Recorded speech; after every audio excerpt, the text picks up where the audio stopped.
What happens when one of Hollywood's most respected voices walks into a morning show expecting respect, only to be met with disrespect and mockery? In just 26 seconds, a single comment from host Lara Spencer would trigger a clash so explosive that it would end with Morgan Freeman storming off the Good Morning America set, leaving the entire panel speechless and the audience stunned. The morning started like any other at the Good Morning America studio in Times Square. The energy was high, the cameras were rolling, and the audience was settling into their seats.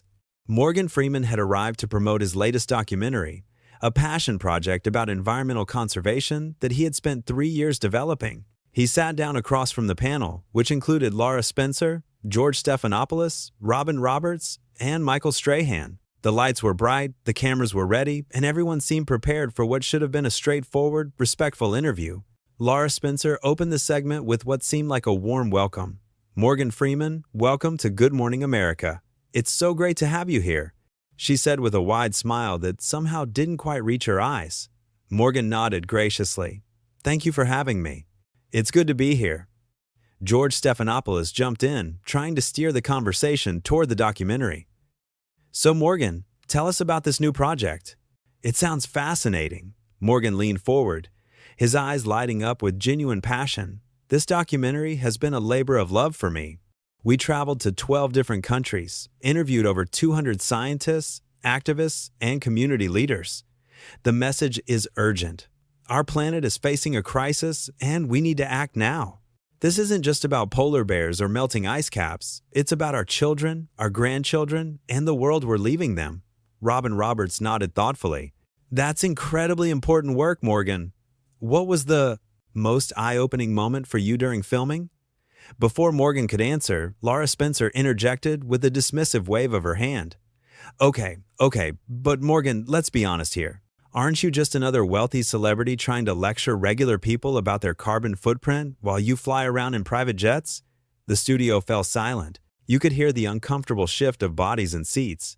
George's smile froze. Robin's eyebrows shot up. Michael Strahan looked down at his notes. The camera operators exchanged glances. Morgan's expression remained calm, but there was a noticeable tightness around his eyes.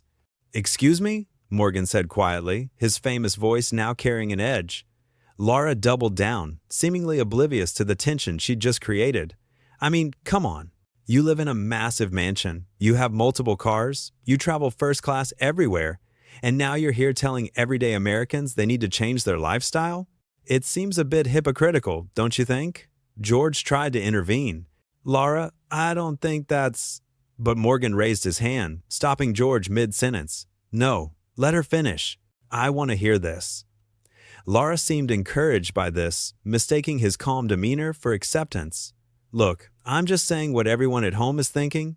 These Hollywood types come on here, they promote their little projects, they act all concerned about the environment, but at the end of the day, they go back to their privileged lives. Meanwhile, regular people are struggling to pay their bills, and you want them to worry about recycling?" Robin Roberts tried to step in. "Morgan, why don't you tell us about the solutions your documentary presents?" Morgan held up his hand again, his gaze fixed on Lara. "First, let me address what was just said. You don't know anything about my life, Miss Spencer. You don't know about the solar panels I installed on my property 10 years ago. You don't know about the ranch I converted into a bee sanctuary to help with pollinator populations. You don't know about the millions I've donated to environmental causes without seeking publicity for it." His voice remained steady, but the intensity was building. "You don't know that I drive an electric vehicle. You don't know that I've offset my carbon footprint 3 times over. You don't know any of this because you didn't bother to do your research. You just made assumptions." Lara shifted in her seat, her confidence beginning to waver. But let's talk about your second point," Morgan continued, not giving her a chance to recover. "This idea that regular people can't care about the environment because they're worried about bills, that's exactly the kind of condescending attitude that holds us back. Working families understand the importance of clean air and water. They understand it better than anyone because they're the ones most affected by environmental degradation." Michael Strahan nodded slowly, clearly impressed by Morgan's response. "That's a really good point, Morgan." But Lara wasn't finished. With a nervous laugh, she pressed on. "Okay, but you have to admit, there's something tone-deaf about millionaires telling people." "Tone-deaf?" Morgan's voice rose slightly. What's tone deaf is a television host who makes millions of dollars herself, dismissing genuine concern for our planet as some kind of vanity project. What's tone deaf is trivializing 3 years of hard work, hundreds of interviews, and critical research because you want to score cheap points on morning television. George attempted damage control again. Morgan, let's refocus on the documentary itself. Can you tell us about— But Lara cut him off. George, I think we need to have honest conversations. That's what journalism is about. Morgan let out a short, humorless laugh. Journalism? Is that what you call this? Journalism requires research, preparation, and respect. You've demonstrated none of those things this morning. Robin Roberts tried once more to salvage the interview. Morgan, I think what would be really valuable for our viewers is if you could share some of the practical steps. Lara interrupted again, her tone becoming defensive. I'm just asking the questions that our viewers want answered. I'm being real here. Real? Morgan's patience was clearly wearing thin. You want real? Let's be real then. You invited me here under the pretense of discussing important work that could actually make a difference. Instead, you've spent this entire time trying to discredit me with baseless accusations and assumptions. That's not being real. That's being disrespectful. The studio audience was completely silent now. Production assistants stood frozen in the wings. The camera operators kept filming, knowing they were capturing something significant. Lara's face was flushed now, but she pressed on. I think you're being overly sensitive. I'm just— Overly sensitive? Morgan's voice dropped to a dangerous calm. That's your response? To question my sensitivity when you've been attacking my character for the past 5 minutes? Let me tell you something, Miss Spencer. I've been in this industry for over 50 years. I've sat through thousands of interviews. I've dealt with tough questions, challenging discussions, real journalism. But what you're doing here isn't any of that. This is just ego and arrogance masquerading as boldness. George Stephanopoulos looked at the floor. Michael Strahan cleared his throat uncomfortably. Robin Roberts had her hand over her mouth, clearly distressed by how the situation had deteriorated. Lara, perhaps realizing she'd crossed a line but unable to back down, made one more attempt. Morgan, I think you're misunderstanding my intentions. I'm simply trying to— To what? Morgan interrupted, his voice sharp. To what, exactly? To embarrass me? To undermine important environmental work? To prove how clever you are? What is the goal here? I'm trying to have an honest conversation. Lara shot back, her voice rising. No, Morgan said firmly. An honest conversation requires 2 people engaging in good faith. You came into this with an agenda. You weren't interested in what I had to say. You were interested in tearing down the message before you even heard it. Robin Roberts tried one last time to mediate. Let's all take a breath here. Morgan, your documentary sounds incredibly important, and I think— But Lara couldn't let it go. I stand by my questions. The viewers deserve to know. The viewers deserve better than this, Morgan said, standing up abruptly. His microphone pack made a scratching sound as he moved. They deserve hosts who treat their guests with respect.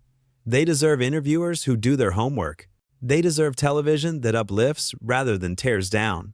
The other host looked alarmed. George half stood from his seat. Morgan, please. Morgan began unhooking his microphone. I came here today excited to share something important, something I've poured my heart into. But I'm not going to sit here and be insulted by someone who clearly has no interest in having a genuine conversation. Michael Strahan stood up as well. Morgan, man, come on. Let's just— Lara, finally seeming to realize the gravity of the situation, stammered. Morgan? Look, I didn't mean to offend you. I was just— Morgan placed his microphone pack on the table with deliberate care. When he spoke again, his voice was measured but cold. Miss Spencer, in your attempt to be provocative, you forgot to be professional. There's a difference between asking tough questions and being deliberately antagonistic. You chose the latter.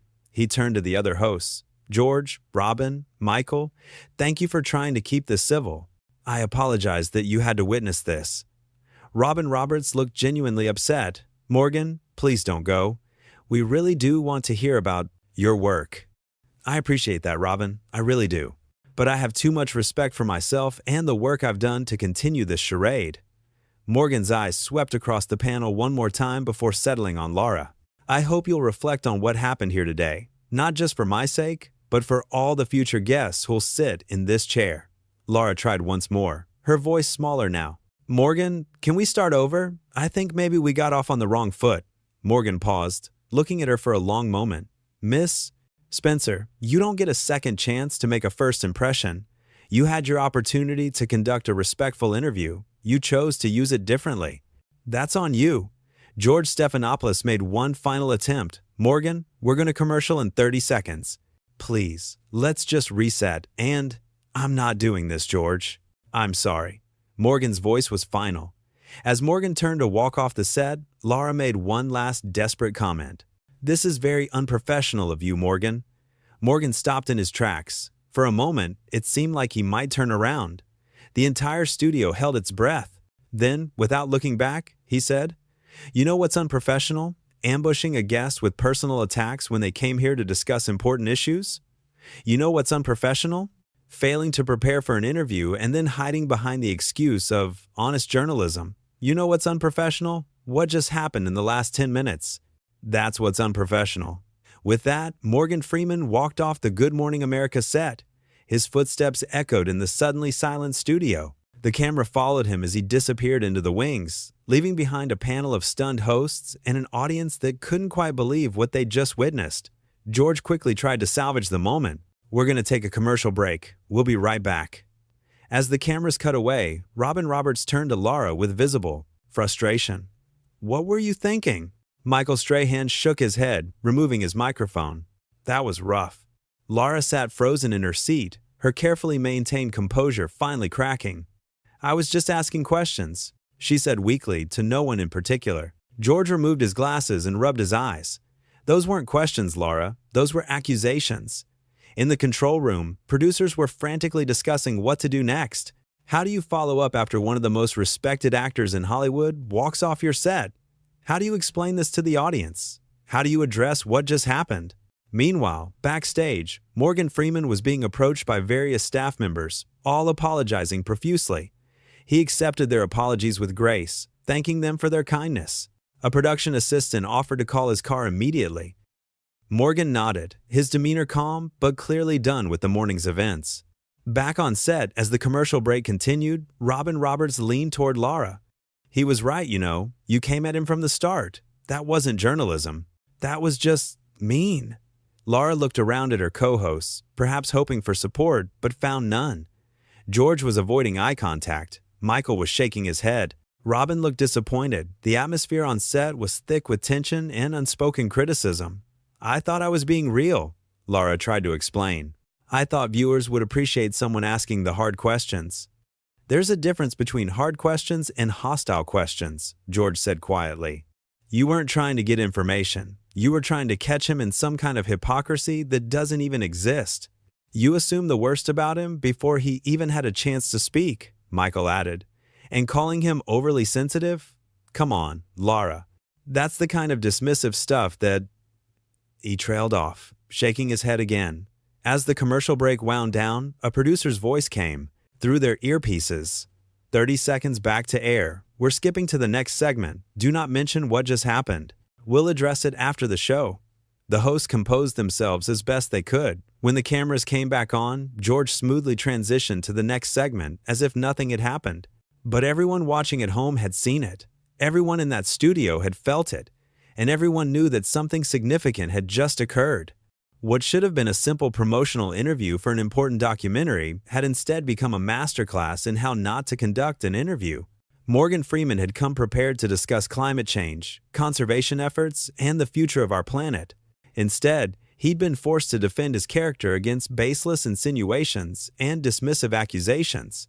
Throughout the entire confrontation, Morgan had maintained his composure. He hadn't raised his voice beyond what was necessary to be heard. He hadn't resorted to personal insults. He had simply, clearly, and eloquently defended himself and his work. He had given Lara multiple opportunities to reset the conversation, to approach the interview with respect and genuine curiosity. Each time, she had doubled down on her confrontational approach.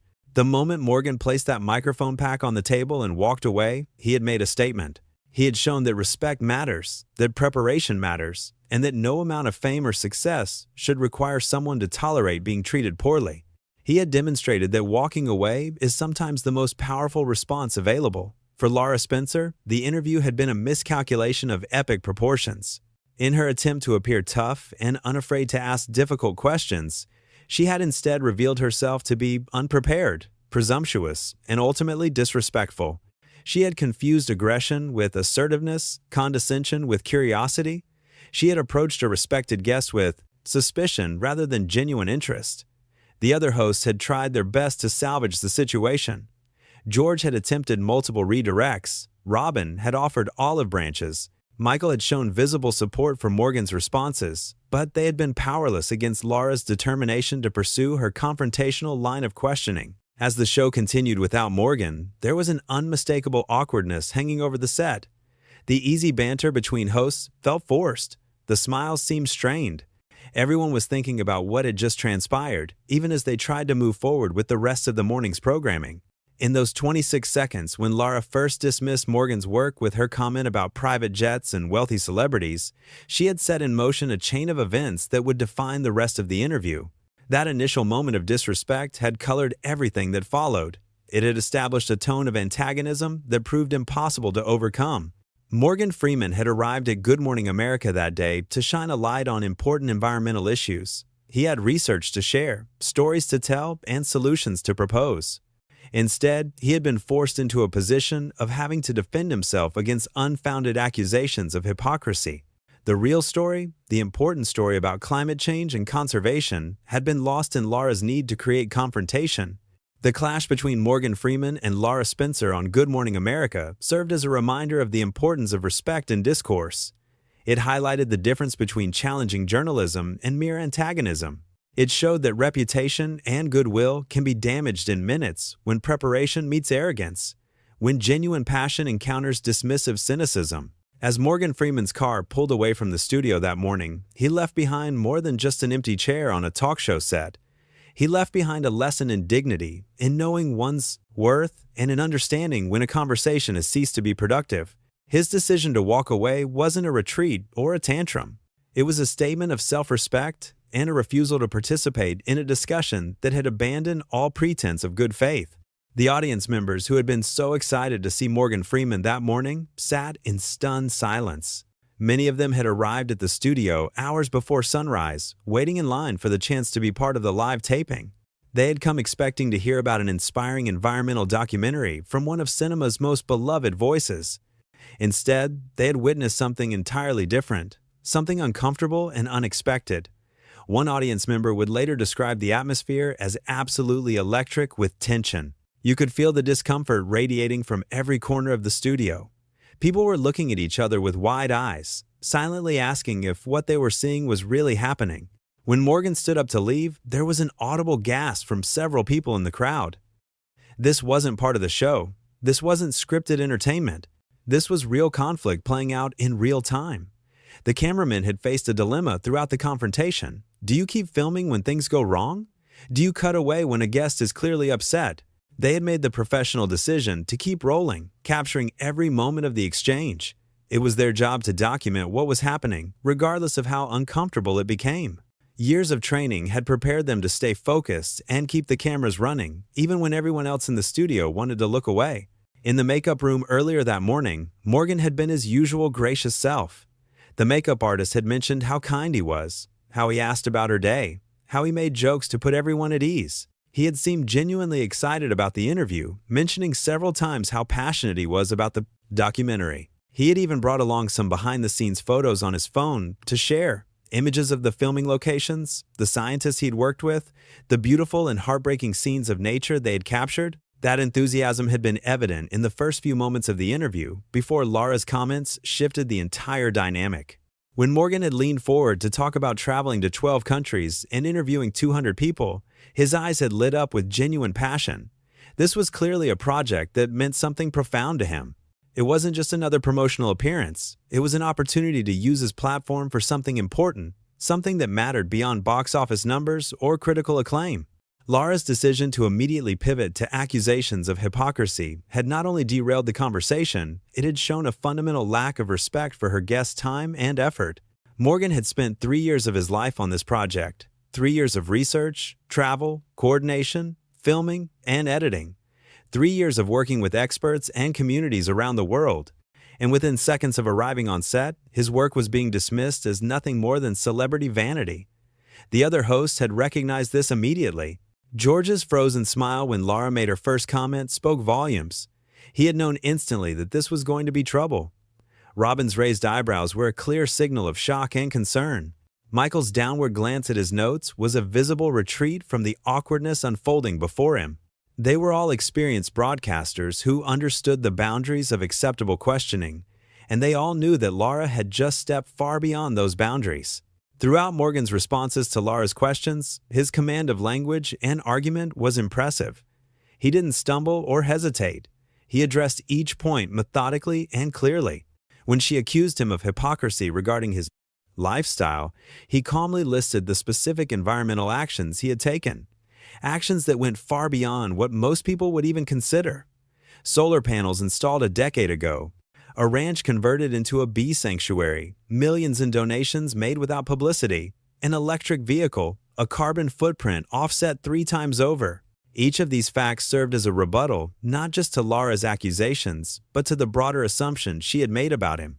She had assumed that because he was wealthy and successful, he must be a hypocrite when talking about environmental issues. She had stereotyped him without evidence, without research, without even giving him the benefit of the doubt.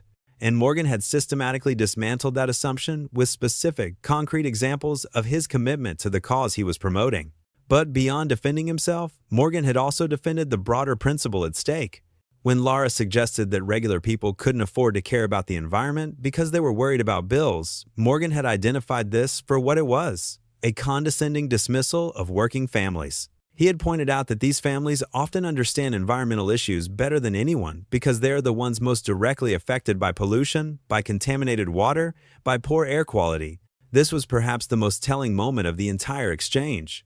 Lara had tried to position herself as speaking for the common viewer, but in doing so, she had revealed her own elitist assumptions. She had suggested that environmental concern was a luxury that ordinary people couldn't afford. Morgan had correctly identified this as both false and insulting to the intelligence and priorities of working families. It was a moment that exposed who was really out of touch with regular people. As the confrontation had escalated, each of Lara's responses had made things worse rather than better. When Morgan called out her tone-deaf comments, she had doubled down. When he pointed out her lack of research, she had claimed to be doing honest journalism. When he noted her disrespect, she had called him overly sensitive. At no point did she pause to consider that perhaps her approach was the problem. At no point did she take accountability for creating the hostile environment.